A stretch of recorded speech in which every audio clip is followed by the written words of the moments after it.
안녕하세요. 매일 성경통독 묵상을 통한 은혜 나누기입니다. 오늘의 제목은 900년의 인내와 14년의 참을 수 없는 사랑입니다.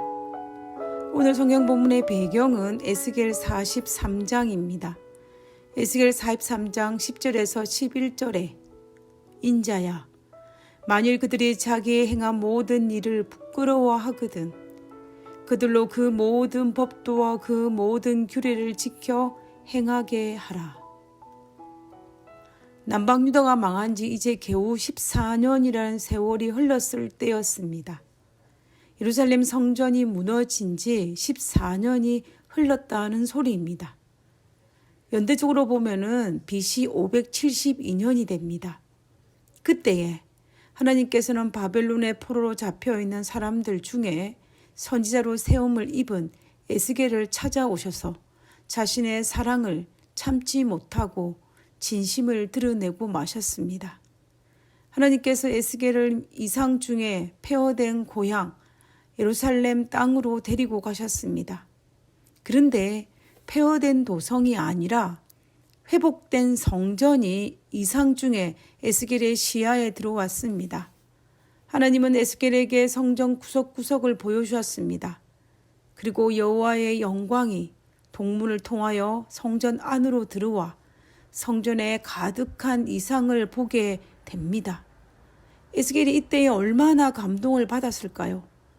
한여름밤의 꿈이라고 해도 너무나 감동적인 장면인데 하나님께서 이상으로 보여주셨으니 얼마나 감동이었겠습니까?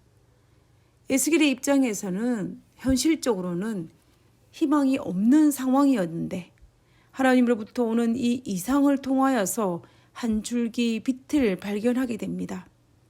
현실적으로는 나라가 망한 지 14년이 흘렀음에도 불구하고 회복될 가망성이 전혀 없는 것이 현실이었습니다. 현실적으로 여호와의 성전이 재건될 가망성이 전혀 없었다라는 것입니다. 그런데 하나님께서 회복된 성전과 여호와의 영광이 임재하는 성전을 보여주셨고 다시 회복될 수 있다라고 말씀하셨습니다. 그리고 다시 회복할 수 있는 조건을 말씀하셨습니다. 그 조건이 에스겔 43장 10절에서 11절에 나옵니다. 인자야, 너는 이전에 이스라엘 족속에게 보여서 그들로 자기의 죄악을 부끄러워하고 그 형상을 청량하게 하라.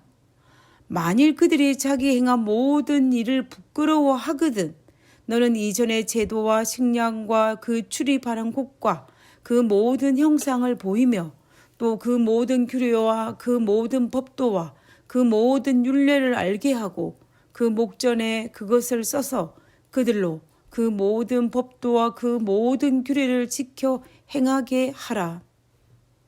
조건은 무엇이냐면 단지 자신의 죄악을 부끄러워하고 자기가 행한 모든 일을 부끄러워하거든입니다. 결국 자신의 죄악을 인정하고 부끄러워하고 회개하기만 한다면 파괴된 성전을 다시 회복시켜 줄 것이라는 것입니다. 그래서 그들이 진심으로 회개하면 에스겔에게 보여준 회복된 예루살렘 성전을 포로된 백성에게 보여주고 알게 하고 그 모든 규례를 지켜 행하게 하라라는 메시지가 전달된 것입니다. 다시 말하면 그들이 진심으로 자신의 죄를 회개하면 에스겔에게 보여준 성전 회복의 이상을 백성들에게 말해서 하나님의 계명을 지켜 다시 하나님의 백성이 되게 하라는 것입니다. 그러면 하나님께서 나라와 성전을 회복시켜 주실 것이고 다시 한 번 더 하나님의 백성으로 삼아 주시겠다라는 약속입니다. 이스라엘 백성들은 출애굽할 때부터 하나님께 반역을 했습니다. 그래서 모세에게 이들을 다 쓸어버리겠다라고 말씀하실 정도로 그들은 출애굽 그때부터 패역한 민족이었습니다. 그때부터 시작하여서 사사시대에도 하나님을 반역했습니다. 왕정시대에도 반역을 했습니다. 북방 이스라엘이 망하는 모습을 바라보고도 그들의 반역은 멈추지 않았습니다. 많은 선지자를 보냈지만 그들은 그것조차도 거절하였습니다.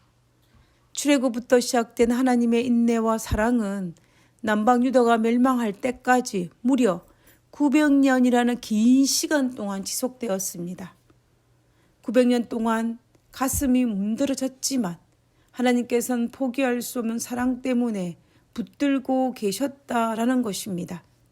그런데 고작 그들이 망한 지 14년 만에 에스겔에게 그들이 단지 무엇하기만 한다면 회복시켜 주신다라고 말하였습니까? 단지 부끄러워하기만 하면 내가 용서하겠다라고 말씀하셨던 것입니다.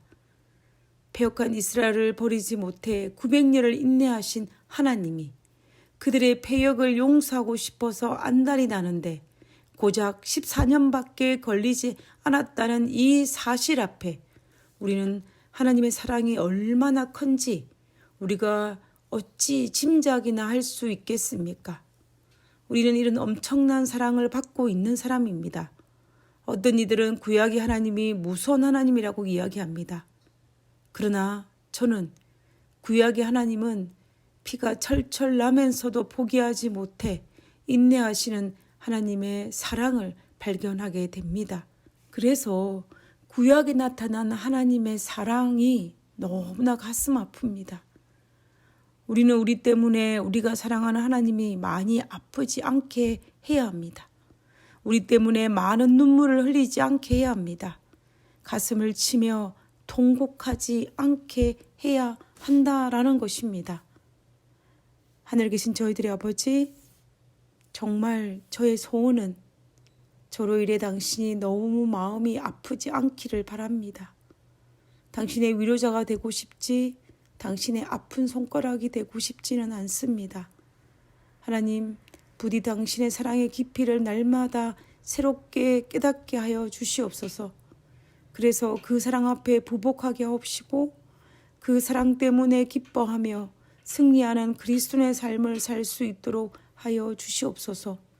오늘도 우리를 여전히 사랑하시는 하나님을 인하여 감사드리오며 거룩하신 예수님 이름으로 기도드렸습니다. 아멘.